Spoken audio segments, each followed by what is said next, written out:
வகுப்பு வாத்தியாருக்கு எழுதின லீவ் லெட்டரோட வந்திருக்கேன், படிக்கட்டுமாயா? வாத்தியாருக்கு லீவ் லெட்டர் எழுதி இங்க கொண்டு வந்திருக்கீங்களாக்கா? ஏன்னா அவர் இங்கே வந்துட்டாரு.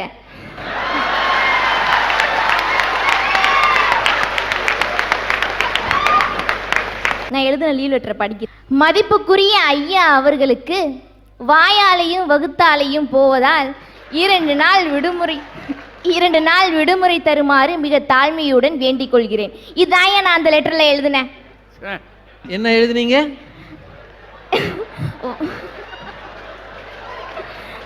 மதிப்புக்குரிய ஐயா அவர்களுக்கு வாயாலையும் வகுத்தாலையும் போவதால் 2 நாள் விடுமுறை தருமாறு மிக தாழ்மையுடன் வேண்டிக் கொள்கிறேன்.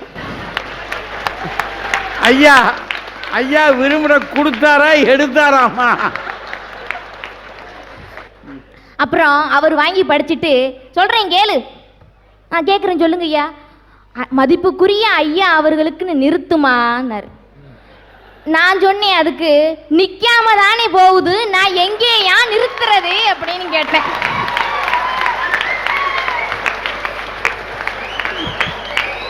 மதிப்புக்குரிய ஐயா அவர்களுக்கு நிறுத்தர் குறி போட்டு நின்னுமான்னாரு. அப்புறம் சொன்னாரு உனக்குன்னு எழுதுமான்னு. நான் அதை எனக்கு நிக்காம போனதுனால நான் அவசரத்துல எழுதிட்டேன். இவ்வளவு நடந்திருக்கு, அவர் கல்லு மாதிரி உட்கார்ந்துருக்காரப்பா. எதுக்கு இன்னொரு தடவை அசிக்கப்படணும்னு அமைதியா உட்கார்ந்துருக்காருன்னு நினைக்கிறேன். அப்புறம் சொன்னாரு மாடு அசை போடுது அப்படின்னு சொன்னாரு. மாடு என்னதான் அசை போட்டாலும் கடைசியில போடுறதையும் போடும், புதுசா ஏதாவது போடுமா?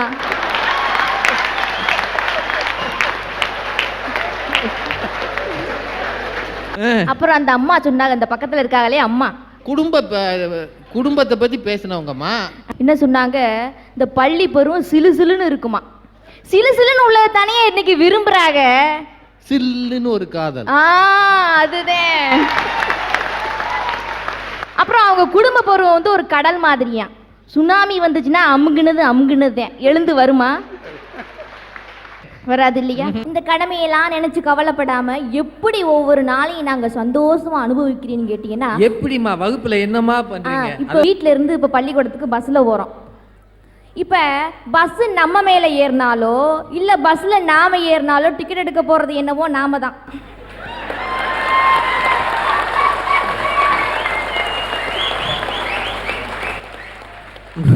வாத்தியார் நல்லா சொல்லி கொடுத்துருக்காங்க. ஆனா இந்த பள்ளி பருவத்துல அதான் கிடையாது.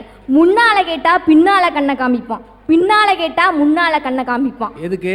டிக்கெட்டுக்கு. ஓ, கண்டக்டர் கேட்டா இப்படி முன்னால பின்னால இப்படியே எங்க வாழ்க்கை முன்னாலே ஓடிரும். அது தொடக்கத்துல இருந்தே முன்னால பின்னால தான் போயிட்டு இருக்கு. அப்ப இந்த கண்டக்டர் படுற பாடு என்னன்னா, முன்னாலையும் பின்னாலையும் தேடி தேடியே மத்தவங்களையும் கோட்டை விட்டுருவார். அதுல கிடைக்கிற சந்தோஷம் இருக்கே எங்கேயுமே கிடைக்காது. சரி, அங்கதான் அந்த சந்தோஷம் கிடைச்சிச்சுன்னு பள்ளிக்கூடத்து வகுப்புகளை போயிட்டோம். அங்க வாத்தியார் பாட நடத்தையில ஒரு எரும மாடு உள்ள நுழைஞ்சிடக்கூடாது.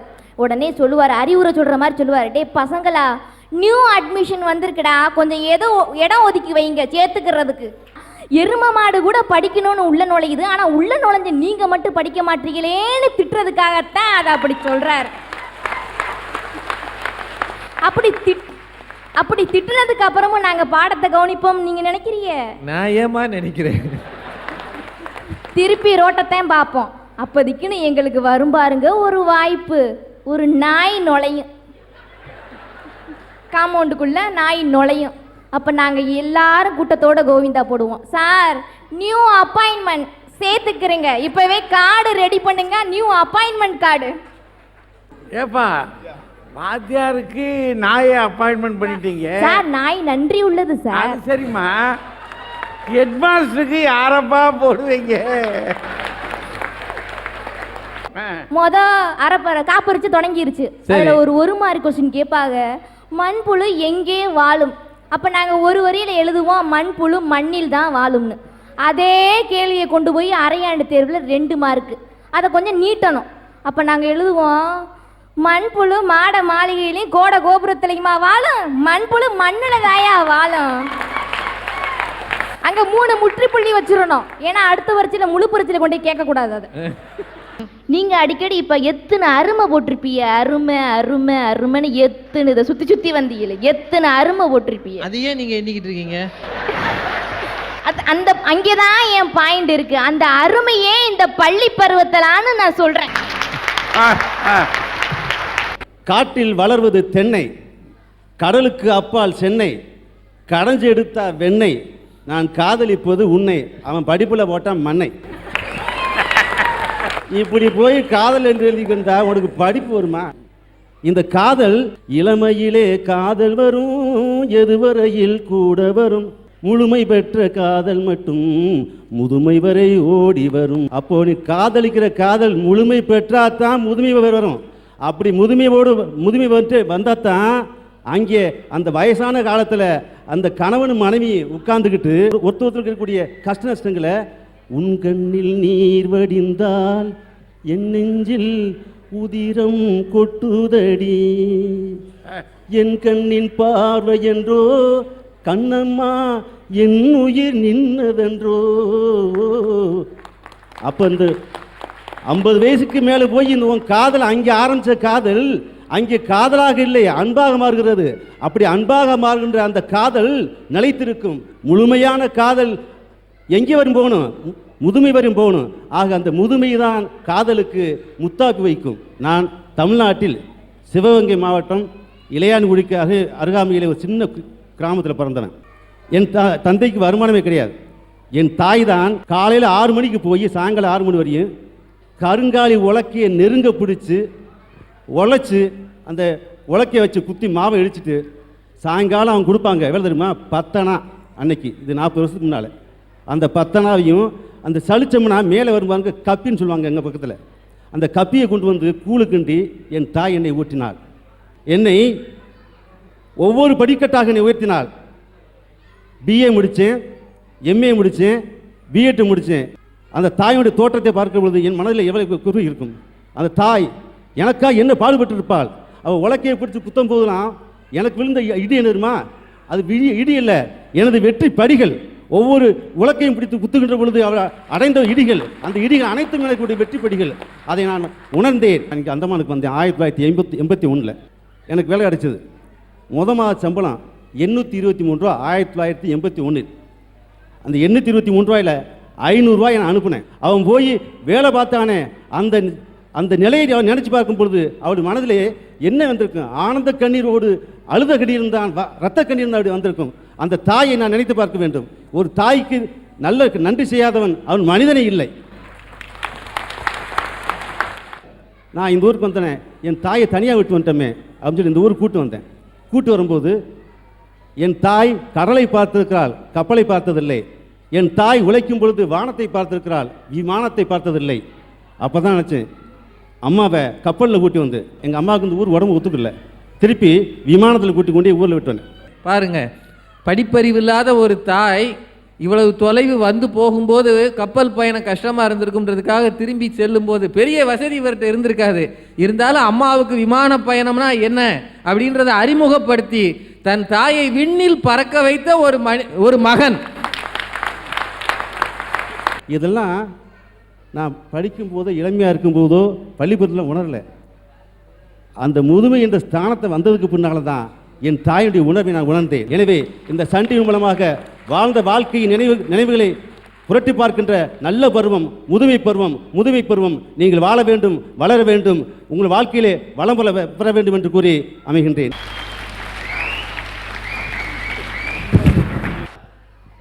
நம்ம ஒரு கல்யாண வீட்டுக்கு போகிறோம். கல்யாணம் முடிஞ்ச உடனே நேர பந்திக்கு தான் போவோம். அங்கே வயிறார சாப்பிட்டுட்டு வெளியே வந்த உடனே தாம்பளத்தில் வெத்தலை கொடுப்பாங்க. அது நம்ம வசதியை பொறுத்தது. வெத்தலை பீடாக போடுறது வாய் சவுக்கிறதுக்காகவா? இல்லைங்கய்யா, ஜீரணமாகணும். நம்ம சாப்பிட்ட நல்ல சாப்பாடு நல்ல முறையில் ஜீரணமாகணுங்கிறதுக்காக தானே. இப்போ நம்ம வீட்டில் ஒரு மாட்டை அவுத்து விடுறோம். அந்த மாடு பொழுதெல்லாம் வயக்காட்டில் மேய்ஞ்சிட்டு புல்ல சாயங்காலம் ஒரு மரத்தடியில் வந்து அழகாக படுத்துக்கிட்டு சுகமாக அசை போடுது. அது சாப்பிட்ட புல்ல மீண்டும் கொண்டு வந்து சீரணப்படுத்துங்கிற ஒரே காரணத்துக்காக தான் மாடு கூட ஜீரணம் பண்ணுவதற்காக அசை போடுகிறது. ஆக நினைவுகளை அசை போடுகின்ற பருவம் முதுமை பருவம். அருமை அருமை அருமை. அருமை. முதுமை பருவம் இருக்கு இல்லையா, அது பழுத்த பழம் மாதிரி. அருமை. அந்த பழத்துல தான் ருசி இருக்கும், டேஸ்ட் இருக்கும். அதை ஒழுங்கா சுவைச்சா டேஸ்ட், இல்லைன்னா அது வேஸ்ட். நீங்க என்னவா இருக்கிறீங்க? என்னுடைய பெயர் வா கிருஷ்ணன். நான் இங்கே பாத்துப்பசி மேல்நிலைப்பள்ளியில் முதுநிலை தமிழாசிரியராக பணியாற்றுகிறேன். முதுநிலை தமிழாசிரியர். நான் படித்ததும் மதுரை தியாகராயர் கல்லூரி. ஓ, அடே அவா, அடே அவா. இந்த அவர் என்ன சொன்னாரு? அவர்னா இந்த முதியோரை பத்தி பேச வந்திருக்காரு. ஒரு ஆசிரியரை மரியாதையா கூப்பிடணும். அந்த ஐயா என்ன அந்த சொன்னாரு? ஐயா என்ன சொன்னாரு? அப்படி பேசணும். எந்திரிச்ச உடனே அந்த அவர் என்ன சொன்னாரு, இந்த இவர் என்ன சொன்னாரு, சரி, அந்த இந்த ஐயா மாதிரி என்ன வேலையெல்லாம் சொன்னாரு? வச்சுக்க கூடாது. சரி, இதெல்லாம் சரி. பள்ளிக்கூடத்தோட வச்சுக்கணும். அவர் அதுக்கு பயந்து தான் இங்க வந்திருக்கிறாரு. இங்கேயும் அவரை கூப்பிட்டு அவர் என்ன சொன்னாருன்னா அரட்டுறதுக்கா? ஐயா நீங்க என்ன ஐயா சொன்னீங்க? அவர் கேட்கிறா என்ன சொன்னாரு? கல்யாண வீட்டுக்கு போனா எதுக்கு நம்ம பீடா போடுறோம், வாயெல்லாம் எதுக்கு சவக்க வைக்கிறாங்க பீடா போட்டு அப்படின்னு கேக்குறாரு. ஆமா, வாய் எதுக்கு சவக்க வைக்கிறாங்க? எதுக்கு? முதல் ரவுண்ட்ல உட்காந்தாங்க, ரெண்டாம் ரவுண்ட்ல உட்காந்துருவாங்களான்னு பாக்குறதுக்காக. ஓ, இந்த வெத்தலை போடுறதுக்கு இது ஒரு காரணம் இருக்கும். முக்கியமான காரணமே இனி அதுதான். ஜென்மத்துக்கு நான் போட மாட்டேயா.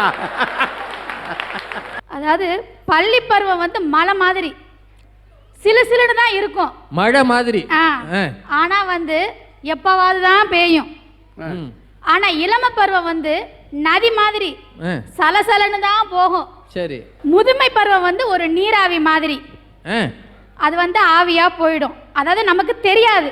ஆனா இந்த குடும்ப பருவங்கிறது வந்து ஒரு கடல் மாதிரி, என்னைக்கும் வத்தாது. இதுல வந்து ஒரு சந்தோஷ குடும்ப பருவத்துல என்னன்னா, நம்ம வந்து சின்னவங்களை வாழ்த்துறோம், நம்மளை விட பெரியவங்கிட்ட வாழ்த்து பெறுறோம்.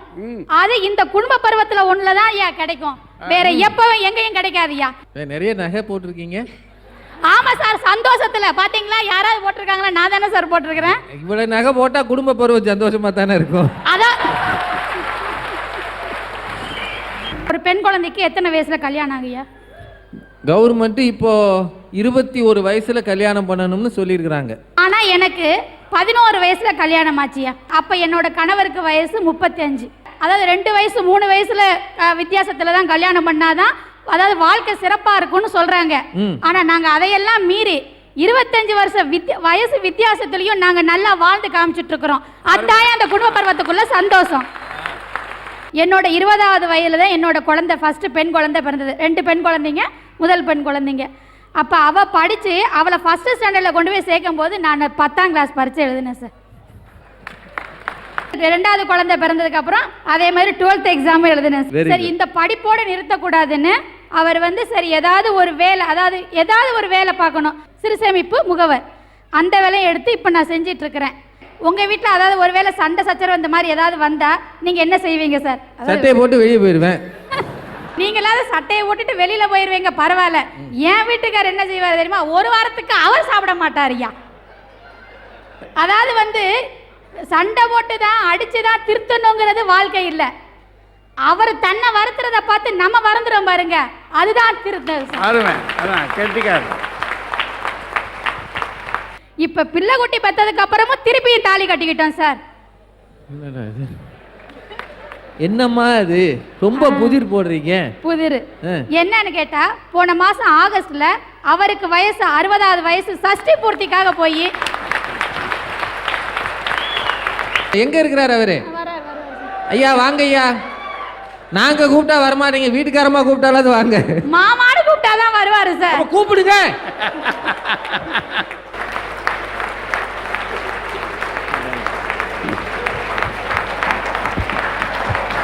வாங்க வாங்க.